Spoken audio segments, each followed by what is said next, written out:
Disitulah Pak Asep bilang, kayaknya Ki, ini serius kita tempur. Insting saya mengatakan, ini diam-diam orang ini punya potensi. Potensinya adalah punya kemungkinan untuk disukai gitu. Menggambarkan secara visual simple gitu bahwa ini mau jadi bupati loh. Berarti udah mulai concern campaign untuk calon ini kapan itu? Dan beliau itu seperti orang nggak ngerti tapi ngerti gitu. Saya kan dari komunikasi strategi. Kan dulu bikin relawan susah nggak sih? Untuk pemenangan Pak Asep Japar di awal itu sebenarnya 2 orang. Di awal? Iya. Assalamualaikum warahmatullahi wabarakatuh. Hari ini saya di Kabupaten Sukabumi dan bersama dengan seorang dewan pakar relawan, teman-teman. Beliau dewan pakar relawan dari paslon di Kabupaten Sukabumi 02. Di samping saya sudah ada Pak Oki. Oki, apa kabar? Baik, baik. Saya manggil Bapak Akti, apa Kang? Atau bagaimana? Kang Oki. Saya biasa dipanggil Ox. Oh, Ox. Oke. Kang Ox aja ya? Iya. Oh, oke, Kang Ox. Kang Ox nih selain dewan pakar relawan juga konseptor AA ya? Insya Allah, ya. Udah konseptor AA. Ini udah berapa lama sih nge-handle mereka berdua nih, Asep Japar, Andreas nih? Asep Japar mungkin ya. Kalau Andreas kan baru. Oh, baru ya. Jadi sebenarnya semua itu dimulai di Januari 2022. Oh, sekarang 2024 ya? Ya, 3 tahun. Cukup lama juga ya. Cukup lama. Ya waktu itu saya diundang ke Pak Asep Japar karena Pak Asep Japar disinyalir saat itu kemungkinan akan maju menjadi calon bupati. Saya waktu itu sebetulnya sudah bekerja untuk Pak Yos. Sebetulnya, iya. Paslon 01 teman-teman kalau di Kabupaten Sukabumi. Oh, sebelumnya kerja sama Pak Yos? Ya, saya diajak oleh timnya Pak Yos untuk memperkuat sosmednya. Baru berjalan sekitar 2 bulan, saya dikasih tahu sama teman-teman yang lain bahwa ini ada calon lagi sebetulnya yang datang dari kedinasan gitu. Namanya Pak Asep Japar. Kemudian saya sedikit riset dan saya melihat dari riset saya itu kok potensinya lebih besar gitu loh. Potensinya tuh begini loh, beliau itu saya lihat banyak gerakan-gerakan sosial yang dia lakukan dan terobosan-terobosan gitu loh. Ketika dia menjadi seorang kadis ya, gitu. Ya. Nah, saya langsung resign setelah 2 bulan itu dari. Atas dasar banyak karya-karya Pak Asep Japar itu yang dinilai sama Kang Ox ini ya? Bukan cuma karya ya, saya melihatnya tuh dari tepatnya rekam jejak lah, dari digitalnya itu, jejak digitalnya saya melihat dia seperti membantu banyak Rutilahu gitu loh, terus peduli anak yatim. Kemudian beliau punya program bongkar yang terkenal itu, terus orang-orang mau pakai kaos bongkar gitu, itu kan sebuah langkah branding sebenarnya. Ya tanpa disadari, saya kan orang branding, saya bisa melihat dia orang punya langkah branding gitu. Tanpa dia sadari mungkin ya sama Pak Asep. Ya mungkin tanpa dia sadari dan mungkin pada saat itu dia masih sangat ragu lah. Mau maju atau enggak waktu itu kan. Nah, saya dipertemukan, ketika saya dipertemukan kita bicara sebagai teman. Waktu itu saya ingat saya datang tuh dia potong kambing. Kita makan sate waktu itu di rumahnya. Ya beliau ngobrol, ya kemungkinan saya akan maju tapi itu jangan dulu diangkat, cuman kemungkinan. Apa yang bisa Anda bantu? Nah, sebagai flashback saja, saya itu sekitar 7 atau 8, 9 tahun itu di Demokrat, saya membantu Pak SBY. Dan pengalaman saya untuk 3 partai lah ya, Partai Amanat Nasional, Demokrat, dan Golkar di Jakarta itu cukup lama, dan saya tuh di pilkada cukup berkali-kali lah gitu ya di seluruh Indonesia. Gitu. Insting saya mengatakan ini diam-diam orang ini punya potensi, potensinya adalah punya kemungkinan untuk disukai gitu. Oh, kemungkinan untuk disukai. Punya kemungkinan untuk disukai gitu. Jadi kalau melihat orang tuh begini, ada orang yang misalnya ganteng gitu ya. Tapi membosankan. Oh iya. Ada cewek yang biasa aja cuma menarik terus enak. Ada orang yang biasa saja tapi gerakannya itu mengarah ke sesuatu yang lebih besar lagi dari dirinya gitu lah. Obstacle-nya pasti ada. Obstacle itu dari misalnya gaya bicara, ya artikulasi, ya itu kan bisa dibilang minor lah. Tapi yang terpenting itu adalah konsep dirinya. Asep Japar ini built in, dia punya konsep diri. Dia berjalan ya, ada tukang bakso atau tukang es gitu ya. Dia ngajak rombongan itu, ayo beli es ini yuk gitu, untuk nyenengin tukang es, diajak ngobrol, dikasih uang lebih, itu natural ya, Kang natural. Oks ya. Terus saya dengar juga dia suka bagi-bagi uang ke anak yatim rutin gitu Iya, kan. iya. Sebenarnya cikal bakal seorang negarawan tuh dari hal-hal kecil seperti itu. Oke, yang Kang Oks nih nilai ya, Ya, nilai. dan mempunyai Nah, potensi saat itu langsung ya saya tadi. resign dari kelompoknya Pak Yos. Dari Dan 01 pindah ke 02. ya, karena memang tidak pernah kenal juga saya. Oh. Nggak pernah dipertemukan. Jadi saya izin, saya resign, tidak apa-apa. Saya sempat bikin Facebooknya waktu itu, Pakar Sukabumi lah, udah dikasih tahu lah waktu itu ya. Oh, itu Kang Oks yang bikin? Bukan Pakar Sukabumi yang kesini-sini, tapi yang sebelumnya, yang paling sebelumnya. awal, 2022 awal. Oh, pakar itu dari kata Pakar itu sebenarnya ya? bukan dari saya, tapi dari timnya Pak Yos. Cuma dikasih tahu ke saya bahwa konsepnya Pak Yos itu memakai konsep pakar. Karena longevity ataupun panjangnya pengabdian beliau. Oke.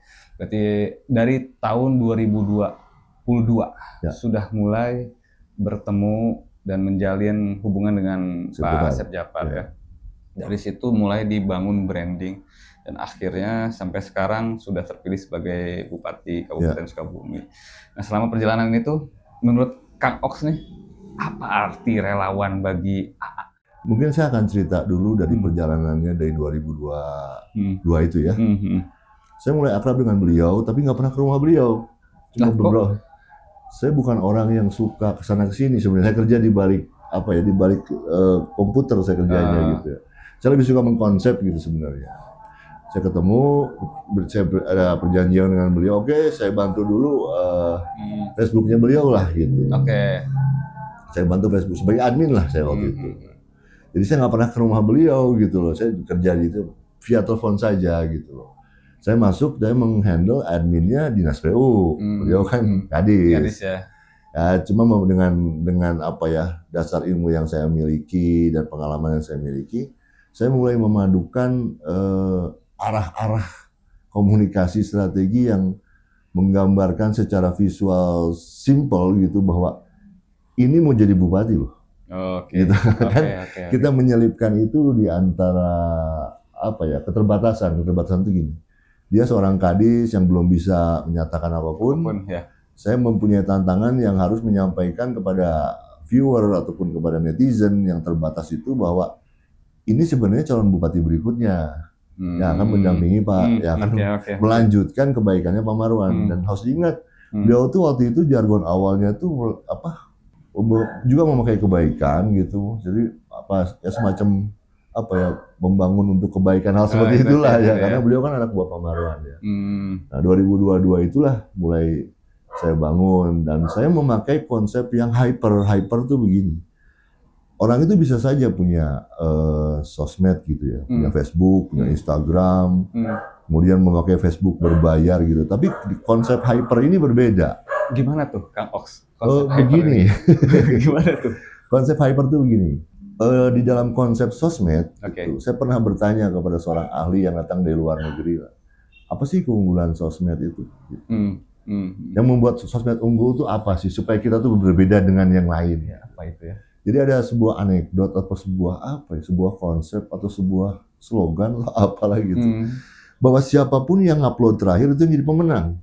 Yang ngupload terakhir, yang memposting terakhir menang. Dia lah pemenangnya. Yang akan jadi pemenang atau dia pemenangnya. Saya juga agak rancu ya. Kalau kita sebagai tim punya budget kan gampang ya. Kita tinggal bayar aja Facebook Facebook ya. Terus sirkulasi dari algoritma akan membantu kan. Saya waktu itu budget saya terbatas dengan Pak Asep Djapar itu. Begadang terus dong, hampir tiap malam. 3 tahun insya Allah begadang terus. Sampai mata saya agak hitam gitu ya, emang selain hobi. Selain gitu hobi ya, seneng ya. Nah, kembali ke konsep hyper itu begini. Kita terus berkarya dari berbagai angle sudut konsep, dari berbagai komunikasi. Kita terus berkarya gitu, bahwa yang kita karyakan itu nih sosok kita ini harus kita portrait gitu loh dari segala sudut. Kemudian kita angkat beliau itu, belum lagi ditambah dengan momentum-momentum. Jadi ada konsep tematik, ada tactical. Tematik dan tactical. Tematik itu tentang siapakah Asep Djapar, ya. secara pribadi apa brandingnya seperti apa, dan tactical ini seperti hari-hari besar. Ya, momentum. Nah, tactical tuh, nah itu saya angkat. Nah, kebetulan background saya kan advertising. Biasa jualan produk, bro. Ya, udah saya angkat itu. Nah, kemudian saya memaksimalkan Facebook yang ada, sehingga mulai tahun 2022 itu fans dari Facebook itu dari dinas itu makin besar gitu loh. Makin besar. Masyarakat Kabupaten Sukabumi itu Facebook ya, lebih besar Ya, di Facebook. di dalam ya, survei itu menyatakan bahwa 70 sekian persen lah ya Facebook. Instagram itu masih jarang, TikTok juga masih jarang, itu masih ada kaum milenial ke sini kalau TikTok itu. Betul. TikTok itu karena begini, keadaan ekonomi kan belum merata. Ya, untuk main TikTok itu butuh handphone yang lumayan. Iya, ya. betul. Gaptek itu di mana-mana. Nah, karena Facebook itu ya saya cuma main di Facebook saja. Facebook page, Facebook group yang seperbanyak. Cuman kembali ke konsep hyper itu, saya upload sehari itu bisa 9-10 kali. Hyper itu, konsep hyper berarti memang memperbanyak dari sudut bukan angle. Memperbanyak, jadi seperti hyper itu seperti addiction gitu yang terus dibuat. Karena waktu itu surveinya Pak Asjab itu jauh sekali dibanding Pak Yos. Asjab itu siapa? Asjab Japar itu siapa? Nah, itu satu. Saya nggak pernah, saya berhubungan dengan Pak Asjab Japar itu via phone. Dan rata-rata itu jam 2 sampai jam 3 pagi. Ya. Dan sejalan dengan itu di pertengahan 2022 itu tiba-tiba ada telepon ya dari mungkin Pak Asjab Japar dapat masukan yang asalnya Asjab jadi Asep Japar gitu. Tadinya Asjab jadi Kang Asep. Kang Asep. Saya masih simpan logonya itu. asalnya Asjab Asep Japar logonya kan. Sekarang jadi Kang Asep. Oh sebentar, waktu itu tuh setelah PU tuh 2022-23 itu pensiun beliau. Pensiun. Mulai saya keluarkan logo kan, logonya kan Asjab. Maksudnya Asep Japar, di bawah ada Asep Japarnya. 2024 Kabupaten Sukabumi. Tiba-tiba ada masukan, jangan Asep. Iya, ada survei lah menyatakan lebih bagus Kang Asep lebih ini ya. Lebih bisa diterima buat Sukabumi. Asjab itu apa? Itu karena saya berpikir ini ada benarnya dari secara ilmiah. Diambil dari survei juga, ya udah kita ganti jadi Kang Asep, berubah tuh logonya Kang Asep. Jadi sosok Asep Japar ini beliau pure orang lapangan. Beliau tidak suka difoto. Sama sekali nggak suka. Sepertinya enggak ya. Nggak suka ya. Dia lebih suka, Kang Ogi, ini ada foto ini bagus ya, bagus, ya udah diolah aja. Gitu. Jadi nerima foto tuh dari orang lain ya, yang foto nggak sengaja. Ya kebanyakan gitu. Candid dia Bu. Oh candid ya. Fotonya candid gitu, jadi kayak gitu. Agak sulit bagi saya itu mengarahkan Pak Asep Japar itu karena beliau itu cukup apa ya, cukup ngotot dengan dirinya gitu.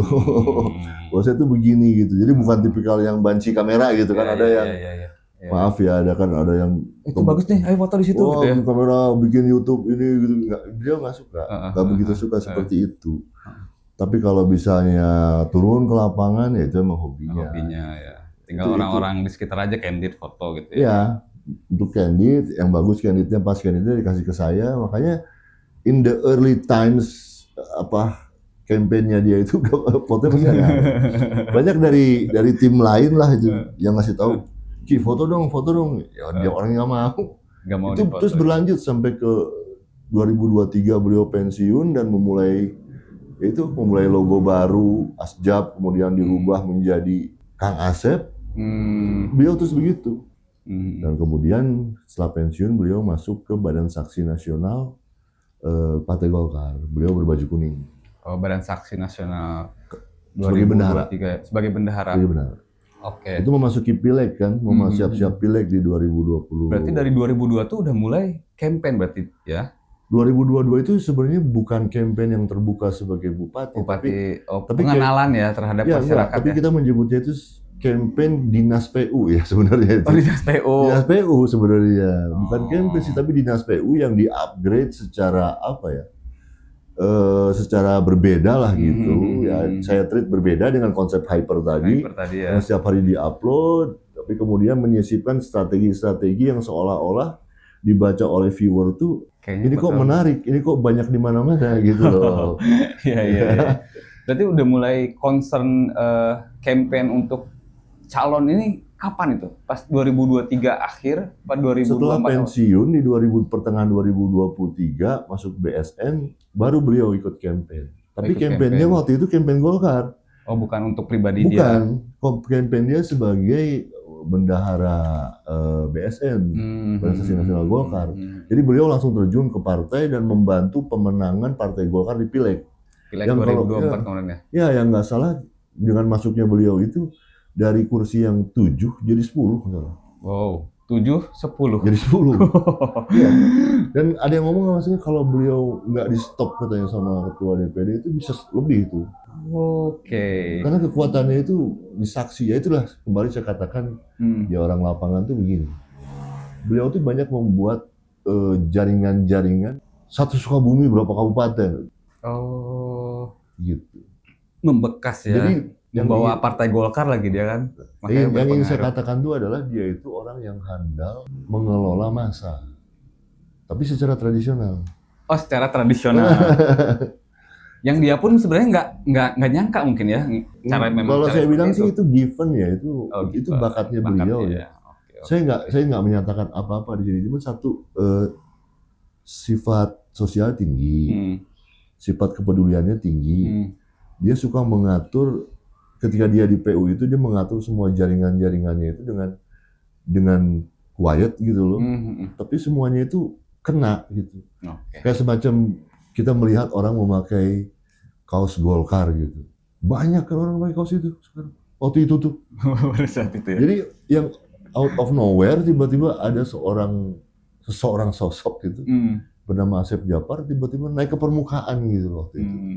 Nah, ketika beliau masuk di Pileg itu jadi orang Golkar dan sudah sah pensiun berpolitik, saya melihat akselerasi yang cukup tinggi. Dan beliau itu seperti orang nggak ngerti tapi ngerti gitu. Saya kan dari komunikasi strategi. Saya mengerti tentang ilmu 360 degree concept yang dimana tuh 360 degree concept tuh konsep kemana kita melihat di sana ada jualan kita. 360 degree ya. Ketika saya buat di sosmed itu waktu itu tuh ingat saya mau lebaran apa ya atau mau apa gitu. Pokoknya urusan Pileg lah. Saya pakai sebuah judul headline biasa lah gitu. Babakti Pikeun Nagari gitu. Dia suka tuh, dia ada foto. Dan dia punya foto pakai pakaian Sunda.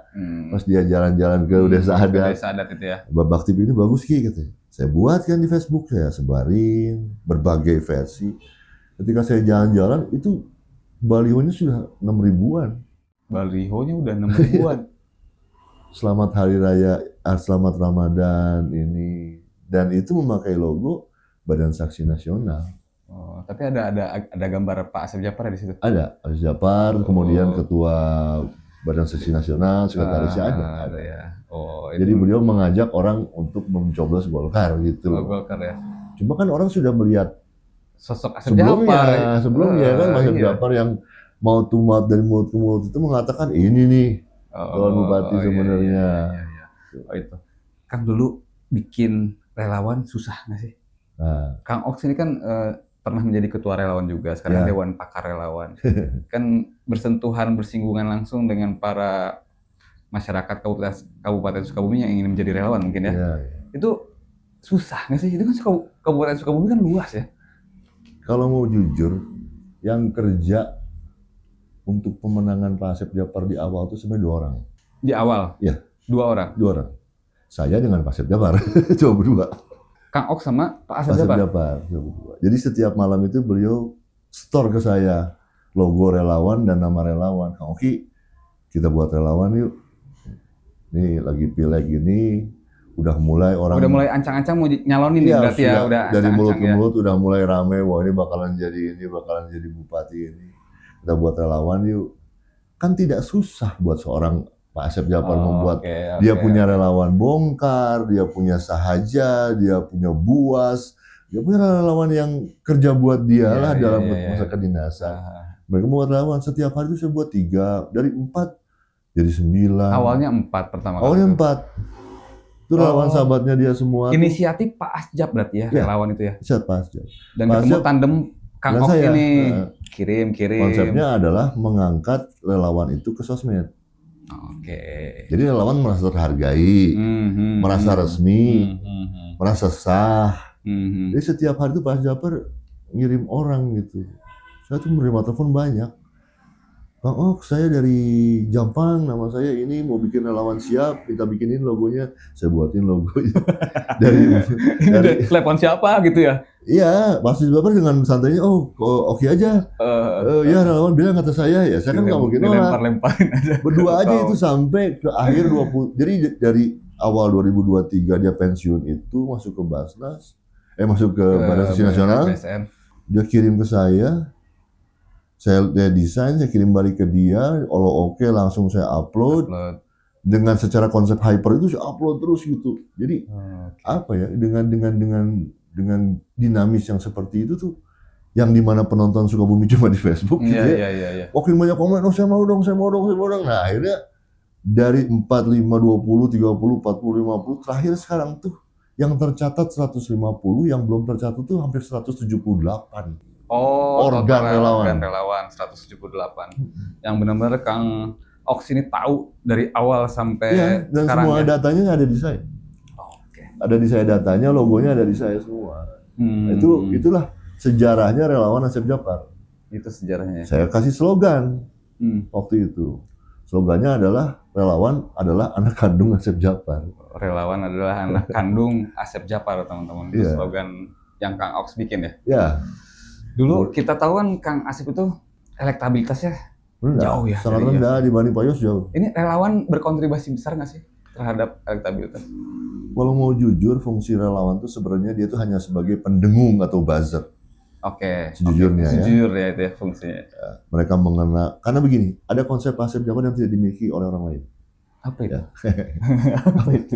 Mau tahu aja. Jadi gini, Asep Japar itu tidak pernah menolak orang yang datang ke rumahnya. Siapapun. Jadi ada meja-meja rumahnya luas itu, kan luasnya tuh luas nggak jelas gitu, luas di mana-mana rumahnya itu ada kolam, ada apa, mau mancing, mau ngapain. Orang datang ke situ dari Jampang, dari mana dia terima, ngopi di sini, ngopi sampai dia tuh kan kayak tawaf gitu. Nah, itu kan secara psikologis itu kan sebuah PRing yang sangat bagus. Iya. Belum lagi dia nggak segan-segan ngasih ongkos. Oke. Yang jauh ya, ganti ongkos nih gitu ya. Saya juga sering kasih ongkos ke rumahnya. Jadi itu tuh membekas. Jadi itu jiwa sosial. Nah dia tuh sering gitu keliling. Nah dengan banyaknya itu tuh semakin orang tuh dengan adanya dari mulut ke mulut mau jadi bupati, bikin relawan semakin banyak. Banyak ya. Banyak dan jadi militan karena mereka secara personal kenal. Secara personal tuh kenal. Selalu diterima ya di rumah. Iya, jadi gimana sih kalau lu kenal sama orang, orang ngejelekin juga, gua kenal kok. Gua ngopi di rumahnya. Iya. Sampai dia dikatakan ahli ngopi kan, dia saking nggak adanya konsep mungkin ada konsep ngopi kan, karena semua orang diajak ngopi sama dia. Gitu. Dan itu membekas ya. Membekas itu. Ya itu. Jadi tiba-tiba ketika setelah pileg itu dia mulai masang baliho dan seperti balik ke konsep komunikasi yang 360 degrees communication itu, ketika di layar konsep di sosmed dengan di jalan dengan di baliho dan poster itu sama. Babakti pikeun nagari. Jadi in the very short time gitu tiba-tiba tuh Asep Japar tuh booming gitu pas lebaran. Kebetulan ada yang nyumbang baliho, ada yang nyumbang billboard ya. Dipasang semua di billboard. Nah, Kang Oks, itu kan tadi saya dengar ceritanya dari 50 terus sampai ke 170-an ya. Itu kan semakin menggunung dan butuh kepala nih. Ketua relawan. Itu gimana ceritanya? Ya lucu sih sebenarnya. Tiba-tiba satu malam itu saya telepon Pak Asep karena saya udah mulai pusing nih. Ngurus sosmed, bikin logo banyak, orang nelponin gak berhenti-berhenti, pengen jadi relawan, ya animo, semangat itu, tapi kan itu pertanda baik ya sebenarnya. Tapi kan gimana nih saya pikir, saya telepon, Pak ini gimana Pak, relawan udah mulai banyak, pilih dong ketuanya yang mana. Pilih dong. Iya maksudnya carilah ketua relawan gitu. Oh iya emang enggak, biasa kan gitu. Selang berapa hari ya, 2 hari. Lagi, Kang Oki aja ketua relawan. Saya ketua. Ditunjuk oleh Pak Asep Japar. Iya langsung ditunjuk langsung. Saya itu jadi ketua relawan tuh berpikirnya gini, gimana saya memegang sosmed 24 jam, terus mendesain logo, menerima telepon orang yang mau jadi relawan, dalam satu waktu yang sama juga saya harus bicara sebagai ketua relawan dan memulai program ataupun mendesain sebuah rancangan itu kan, Pak ini gimana Pak? Udah nggak ada orang lain lagi kata Pak. Orang lain lagi. Saya aja ketua, ya udah. Bismillah, saya jalani sebagai ketua relawan. Strategi komunikasi, konsep saya jalankan waktu itu mulai dari 2023 pertengahan. 2023 pertengahan. Iya, sebelum pileg. Sebelum pileg gitu ya? Iya, pileg sedang berlangsung. Cuma yang saya semangati adalah hebatnya Pak Asep Japar tuh begini, saya pengalaman di periklanan. Dalam pilkada dan apa ya, political inilah, communication gitu. Saya melihat Pak Asep Japar ini punya insting yang cukup baik gitu. Dia tahu sekali medan pertempuran. Tahu sekali. Ya, dia hafal gitu. Dia hafal di mana menempatkan baliho dan banyaknya baliho yang diperlukan. Kemudian dia tahu bagaimana mengumpulkan orang-orang, jaringannya dia. Dengan sifatnya dia yang sangat dekat dan baik kepada semua orang, menerima langsung di rumahnya. Ada istilah kan kalau ke rumahnya itu kopi itu sampai di mana-mana itu kan. Saya banyak dengar ceritanya itu. Cangkir kopi itu dan dia tuh muter seperti orang tawa semuanya itu kan. Itu kan membuat orang tuh mencintai beliau dari awal tuh, dan itu kan mendongkrak elektabilitas yang asalnya di bawah tuh jadi tiba-tiba hampir tidak mendekati, cuman dia terus trennya tuh naik gitu. Naik ya. Nah, kembali ke relawan tadi, saya ketua relawan. Ya sudah, rumah saya dijadikan rumah relawan waktu itu. Jadikan rumah relawan. Jadi saya lah yang menggagas relawan bersama Pak Asjab berdua. Berdua aja? Berdua saja. Itu Pak Asjab yang ada orang yang mau jadi relawan? Kayak Pak Asjab tuh yang ngomongin Kak Oks gitu ya? Pendaftaran di Pak Asjab. Kemudian saya yang administrasinya gitu loh. Jadi lucu gitu loh. Semua ini serba simpel. Kalau ada orang mengatakan, oh modalnya banyak. Enggak ya. Enggak banyak modalnya, tapi semangatnya yang tinggi. Sejak 2022 itu sampai sekarang itu tidur saya itu cuma berapa jam, 24 jam saya siap. Waktu itu udah Golkar nih pas Japar pileg kan, ada hal lucu. Satu malam waktu itu udah memasuki mau lebaran ya. Mas Jab tuh sudah melaksanakan 360 degree strategi itu kan. Sosmed, baliho, billboard. Ya, belum 360 degree tapi lumayan lah ya kan, semua sama. Apa yang ada di dalam monitor saya di sosmed itu sama dengan ada yang di baliho, sama dengan yang di billboard. Inline semua. Ada yang nyumbang billboard sekabupaten. Waktu itu selamat Idul Fitri itu warnanya putih. Pak Asjab yang minta. Putih. Putih, masih putih walaupun dia sudah Golkar, sudah badan saksi lah gitu. Kalau nggak salah jam 3 malam, ketum Golkar telepon.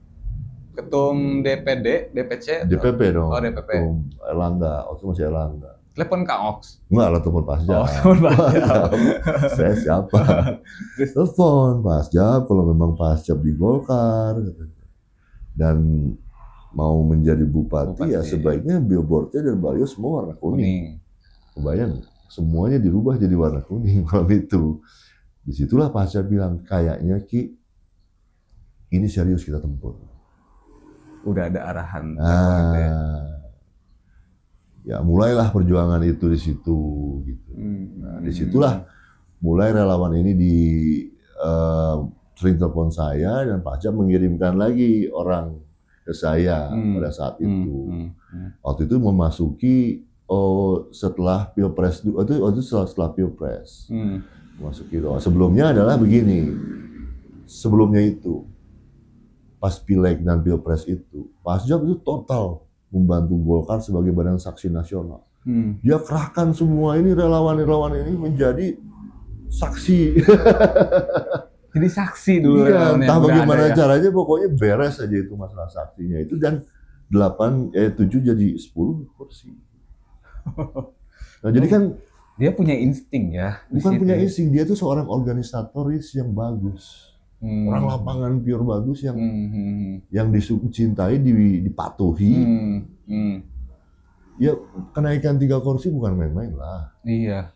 Ya. Untuk ukuran kabupaten luasnya 40 kecamatan ya? 47 kecamatan ya teman-teman. Ya, dan setelah itu mulailah kerja-kerja serius itu gitu. Nah setelah itu baru kejadian billboard harus ganti warna itu, Asya bilang, Ki kayaknya Oki harus bikin konsolidasi pertama relawan. Ya, di rumah saya kan, Asya mengirim 1 orang, itulah sekjennya relawan, namanya Heru. Oh, saya kenal. Kenal Heru ya? Nah, pernah podcast di saya dulu. Oh, iya. Ya itu aja, Heru, saya, Pak Asya bertiga ya bekerja ya dengan Barkah itulah kerja. Barkah ya. Bagian produksi lah dia katakan lagi. Cetak-cetak. Ya nyetaknya kan banyak. Dari konsolidasi di sini, saya tuh cuma ngomong ke Pak Asya, Pak, saya ngundang cuma 100 orang kok. Iya. Oh ya udah katanya. Konsolidasi gini. pertama relawan. Ya udah, berarti kan nggak terlalu banyak logistik lagi ya. Iseng-iseng aja, Pak, kita pengen tahu aja. Karena gini, dengan banyaknya logo relawan yang dipasang di sosmed, di baliho, bahkan di billboard, kita diketawain. Di sini lah. Di cynical itu ada yang saying cynical like kayak gini. Itu kan relawan kan nggak ada orangnya katanya. Logo doang. Logo gitu doang. Oke kan bisa bikin logo banyak, gue juga bisa katanya. Ketika konsolidasi awal di rumah saya di Panglaungan Bumi Pasundan itu, yang diundang 100 yang datang 450. Diundang 100 yang datang 450. Ketua relawan dan KSB lah, ketua, bendahara dan sekretaris. Disitulah Pak Asya pertama kali bicara kepada relawannya saat itu di bulan Maret April waktu itu. Dan itu resmi untuk pencalonan diri. Ya itu udah resmi dia. Udah resmi. Pak Marwan sudah mengatakan, ya ketua DPD sudah menyatakan dia maju. Walaupun survei masih kalah jauh sama IOS. Kalau nggak salah jauhnya kalahnya bisa lebih dari 15%. Kalah elektabilitasnya. Jadi gigih gitu lah. Gigih. Tapi itu peran relawan ngaruh nggak sih kepada elektabilitas tuh? Ya kalau misalnya, ya kan menang kan. Oh iya. Itu aja jawabannya menang kan. Oke. Udah. Gitu. Kalau dikatakan ngaruh. Kalau mau dirasionalisasikan agak sulit. Ya. Karena begini, relawan itu bekerja dengan hati yang penuh. Tidak ada minta ini, tidak ada minta itu. Ya kalau cuma sekedar minta APK banyak nggak dikasihnya gitu. Tapi mereka tuh gigih nempel stiker di mana-mana dan semua tuh merata. Gitu. Merata ya. Yang mereka pegang itu satu, Asep Japar Bupati. Gitu. Jadi kegigihannya itulah yang membuat dengungannya ini semakin meluas. Tiba-tiba di mana-mana semua orang membicarakannya, semua orang pengen jadi relawan. Dan ketika itu survei datang di 2023 itu dibuat survei dari Jakarta, itu tipis sekali dengan Pak Ios. Akhirnya 7% kalau nggak salah bedanya ya. Dikejar itu. Saya nggak tahu pihak sana tuh ngitung nggak. Kalau saya sih ngelihat ini trennya gila-gilaan sebenarnya. Kalau saya jadi mereka sih saya dagdikdung saat itu. Ya harusnya Pak Asep Japar tuh kalau saya lihat tuh dia harusnya kehabisan tenaga ya dari Badan Saksi Nasional, tempur lagi. Iya, pileg. Iya, tapi relawan waktu itu benar-benar mendukung dan kemudian kan kita dengar juga sulitnya mendapatkan SK ya waktu itu SK Golkar. Ya, waktu itu ada masalah itulah. Gitu. Tempurnya itu kita berkali-kali gitu, berulang-ulang berkali-kali dan ini sebenarnya cuma kita sangka tuh 3 pasang ternyata cuma 2. Pak Ios dan Pak Asep Jadi Japar. saya tuh menjadi ketua relawan tuh dari 2023, 2024 2 tahun. Ya setahun lebih lah gitu dari awal itu relawan. Dan sekarang jadi Dewan Pakar Relawan. Nah itu gimana ceritanya tuh, Kang Oks? Kan berarti ada pergantian ketua nih. Itu bagaimana? Di 3 bulan lalu ya, 4 bulan lalu, ketika semuanya sudah mulai rame. 3-4 bulan lalu berarti pada masa kampanye ya? Ya sudah masuk. Ketika itu sudah pengambilan pendaftaran. Bulan apa tuh? Bulan apa tuh pendaftaran? Bulan apa ya? Saya juga lupa kemarin tuh. Nah, pada pendaftaran itu tuh pasti menelpon saya, bicara serius kepada saya. Ki, it's getting out of hand. Kata orang Inggrisnya gitu. Jadi gini, dalam politik itu biasa lah ya orang saling sikut, orang-orang saling bersaing itu biasa. Apalagi ini moncer gitu ya. Ini pengen jadi ini pengen jadi itu. Saya bilang biasa. Saya menghadapi itu udah sering lah gitu ya. Akhirnya Pak Asep Japar tuh merasa lelah gitu, Ki, kamu ngalah deh, kamu naik jadi Dewan Pakar. Ya saya sih santai aja, orang kerjaan gue masih banyak kok. 24 jam saya ngerjain sosmed, strategi, orang bikin baliho, orang bikin poster, orang mau bikin event perlu ini perlu itu kan saya yang melayani gitu. Sekarang menjadi Dewan Pakar, terus sudah ada ketua relawan baru, berarti kan masih tetap komunikasi dengan relawan kan, tapi tugas itu sudah teralihkan dengan ketua baru kan, tugas-tugas sebagian. Konsep masih berarti ya, sosmed masih. Konsep masih, sosmed masih. Masih ada beberapa yang dipegang oleh Kang Oks ini. Nah, kita bicara tentang campaign berarti di sini. Nah, campaign ini yang Kang Oki lakukan selama perjalanan awal sampai sekarang Pak Asep Djapar dan Pak Andreas itu menang. Apa sih yang harus dijaga campaign itu? Yang nggak boleh dilakukan? Terus tadi saya dengar juga inline itu seperti apa trik-triknya itu? Gini, di dalam sebuah campaign itu sebetulnya harus ada continuity. Keberlangsungan. Itu udah baku lah. Saya ambil itu dari ilmunya branding, gitu, continuity. Misalnya ketika gudang garam itu warnanya merah, ya di sebelah sana juga mesti merah. Mungkin warna hijau ya. Ya itu kan. Memang seperti saya bilang, memang menarik dunia kampanye, strategi kampanye menarik, kreatif campaign itu memang menarik. Sehingga banyak tangan yang ingin ikut campur di dalamnya gitu ya. Yang berikutnya harus dijaga adalah intensitas, terus konsistensi. Konsistensi. Bukan berarti sekarang udah menang terus kita langsung berhenti semua selesai itu enggak. Oke. Nah, itu dia harus keberlanjutan karena kekuatan sebuah campaign itu ada pada konsistensinya gitu. Nah, harus tetap dijaga gitu loh untuk mengawalnya gitu. Bahkan ketika nanti dilantik pun harusnya kan benang merah tuh ya inline itu kan menjadi satu, itu benang merah dari ketika campaign terus merealisasikan program itu kan harus dikawal terus gitu loh. Dikawal terus kan harus ada timnya. Ada timnya yang mau itu di dalam pemerintahan ataupun di luar pemerintahan tuh harus ada gitu. Ada ya. Tadi saya dengar ada banyak tangan yang ikut campur nih. Nah itu ada nggak sih cerita-cerita menarik kayak gitu kan? Ya.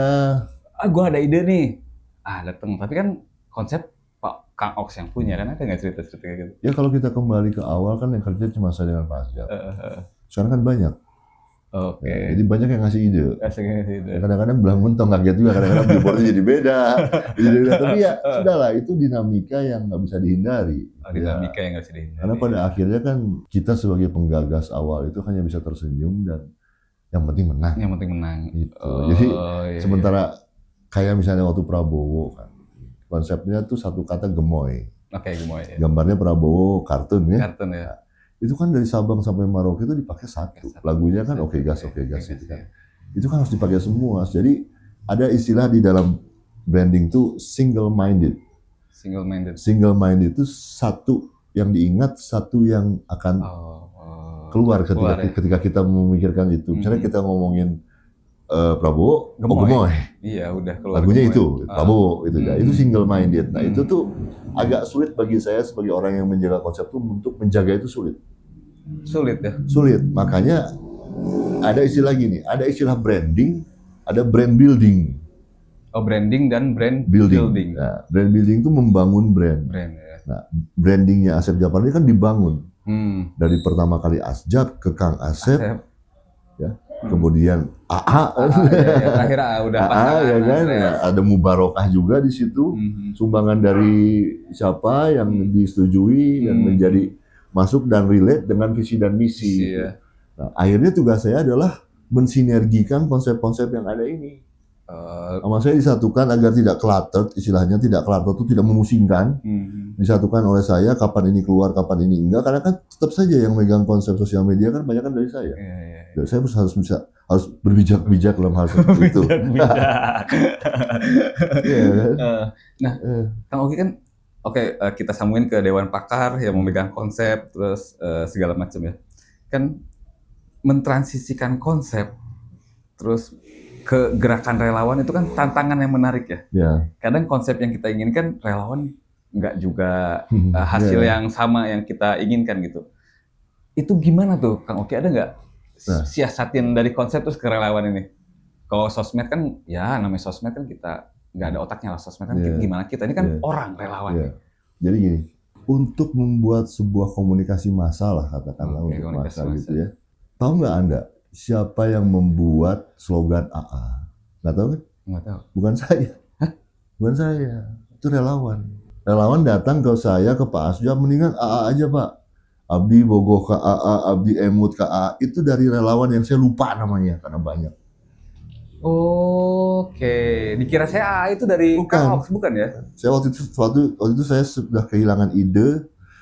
Oh ya, ada kalanya sih ya. Iya, pasti mentok lah. Mentok, iya, apalagi betul, dengan betul. banyaknya tekanan pressure nggak jelas gitu ya. Iya. Ini itu. Karena kan ngurus ini juga, ngurus itu juga. Tiba-tiba awalnya tuh Pak Azam ngomong, gimana kalau ASEAN Ki? ASEAN apa ASEAN? Dan itu dari Pak Saya bilang, itu ASEAN. Pak Azam saya udah pusing itu, terserah lah yang mana aja gue bilang gitu. Kadang-kadang kita juga akhirnya jadi dal tumpul kan.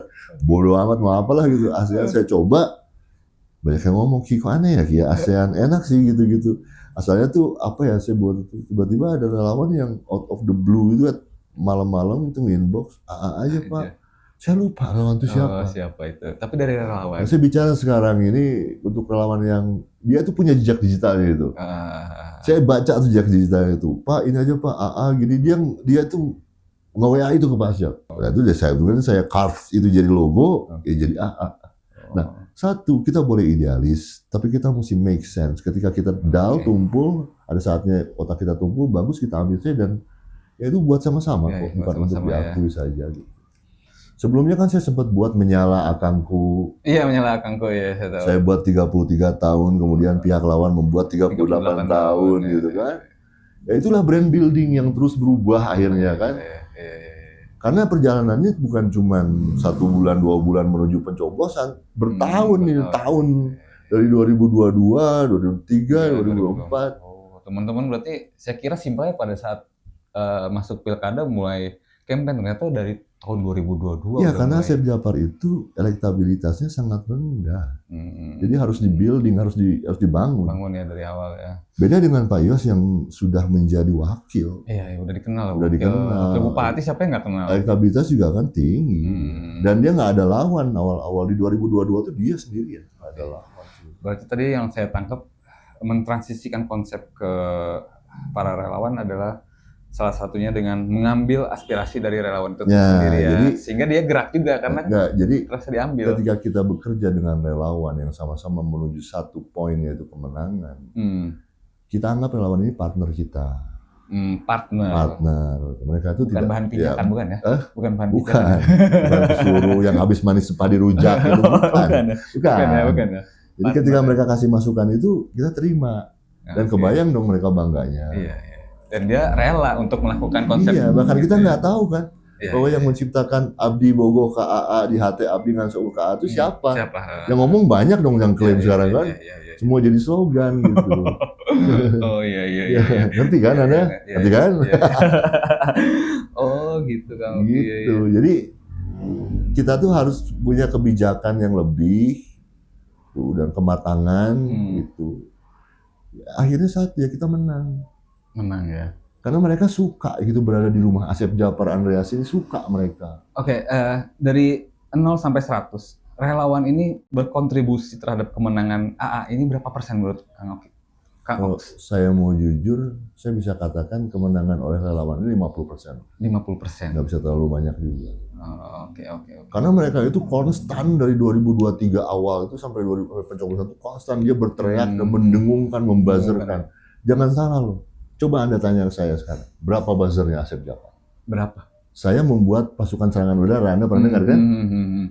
Itu banyak ya? Pasukan serangan udara saya cuma 4. Sisanya relawan itu dengan handphonenya, gratis. Rela dia menjadi buzzer. Namanya juga relawan. Mereka buat video sendiri, nempel di gerobak, di videoin sama dia. Dan tidak pernah goyah. Dan ada satu lagi yang menarik. Kita tahu bahwa relawan itu terpecah. Ya, setelah tidak dipimpin saya itu terpecah. Cuma anehnya memang terpecah, tapi semua milih AA. Oh, kirain terpecah saking nggak ada apresiasinya pindah, enggak juga ya, terus tetap milih AA dia. Kalau saya bilang pertempuran ini tidak memakan biaya mahal. Oke. Asep Djapar Andreas tidak banyak biaya keluar untuk relawan. Yang relawan pegang itu adalah semangat yang ditawarkan kepada mereka, dan mereka kenal secara personal siapa Asep Djapar. Jadi mereka itu mengatakan, saya loyal ke Pak Asep Djapar, pengen nih jadi bupati karena saya kenal Pak Asep Djapar. Punya fotonya, datang ke rumahnya ngopi bareng.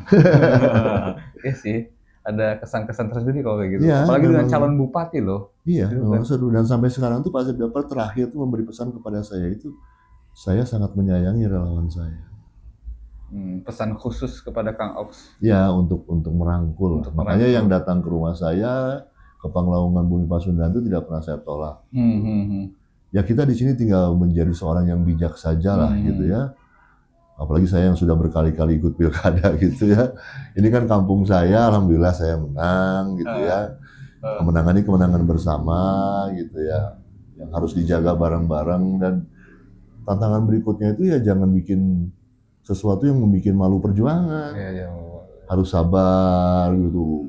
Terus kalau misalnya dari pihak kita kan jadi satu lagi nih setelah pilkada. Iya. Wajar dong kalau dari pihak lawan pengen silaturahmi, namanya juga kita saudara satu Sukabumi. Ya biarkan saja.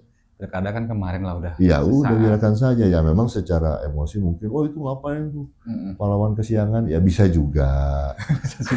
Ya harus tahu diri juga. Tapi bukan berarti harus terus bermusuhan gitu. Enggak ya. Cuma bagi saya, this is the final time atau moment gitu ya, yang cukup melegakan bagi saya. Dan saya tinggal melihat saja ini mau gimana, dan saya akan memindahkan ataupun menggeser semangat saya itu kepada pengawalan kinerja. Ya. Itu pengawalan kinerja dan sistem gitu ya. Apa yang bisa saya bantu dengan kemampuan saya ini, tanpa saya harus merecoki Pak Asep Djapar, oh, saya perlu ini, saya minta ini. Kayaknya nggak kayak gitu. Nah, Kang Oks, tadi panjang juga ya ceritanya, saya dengar dari awal 2022 sampai sekarang. Dan alhamdulillah sekarang Pak Asep Djapar dan Andreas terpilih berkat kerja keras tim juga ya. Ya, semua. Termasuk saya dengar juga Kang Oks ini berarti punya kontribusi besar juga, saya nilai berarti tadi dari ceritanya ya. Insyaallah. Nah sekarang ada waktu, sekarang sampai ke pelantikan. Apa yang bisa relawan lakukan saat ini, Kang Oks? Ini gabut nih kayaknya nih relawan sekarang. Pertama, relawan itu pasti minta reward. Pasti minta reward. Dan untuk reward itu apa bentuknya saya akan serahkan kepada Pak Asep Djapar. Karena yang menerima benefit dari relawan itu kan Pak Asep Djapar dan Andreas ya. Rewardnya seperti apa saya nggak tahu. Tapi yang jelas saya dengan tim saya yang awal mendirikan itu saya punya data lengkap. Dan kita punya bukti kerja. Satu itu reward. Yang kedua, relawan tetap optimis. Karena ada kemungkinan, baru kemungkinan ya. Kalau Pak Asep Djapar niat 2 periode, ya masa enggak kita kerja lagi? Nah, itu satu. Yang kedua, yang bisa dilakukan relawan adalah sekarang mengawal program. Ya, mengawal program. Terus merangkul khalayak ramai untuk tidak terlalu berbangga hati dengan kemenangan sehingga yang lain terlalu sakit hati. Seperti itu, memberi semangat dan sebagainya. Ya semoga satu hal dengan kepemimpinan Pak Asep Djapar ini ada perubahan yang signifikan. Yang kita dengarkan Pak Asep Djapar sangat dekat dengan Kang Deddy Mulyadi, mau nyumbang jalan tuh. Yang mudah-mudahan program Sukabumi Lecir itu menjadi yang utama gitu ya. Itu saja sih harapan saya sih, dan saya cenderung step back gitu loh. Ketika sekarang udah ada euforia kemenangan, saya cenderung mundur ke belakang untuk tetap eksis at least di dalam sosmed dan memikirkan konsep-konsep berikutnya apa yang bagus untuk Pak Asep Djapar dan Pak Andreas. Berarti relawan sabar dulu sekarang ya.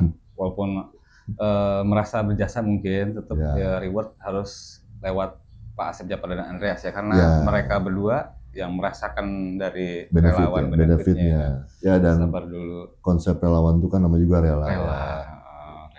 Jadi lebih terdidik lah kita. Lebih terdidik kita dalam bersikap gitu. Karena yang jelek juga kan kita semua, termasuk terutama Pak Asep dan Pak Andreas gitu loh. Tenang aja gitu loh. Ya teman-teman. Nah ini terakhir Kang Oks, apa harapan Kang Oks ketika misal di depan ada masyarakat Kabupaten Sukabumi, mungkin relawan, mungkin Pak Asjab, Pak Andreas, terus termasuk Pak Ios dan Pak Zainul mungkin yang menonton, apa harapan ke depan untuk Sukabumi, terus harapan untuk Bupati terpilih Pak Asep Japar dan Andreas, dan harapan kepada relawan.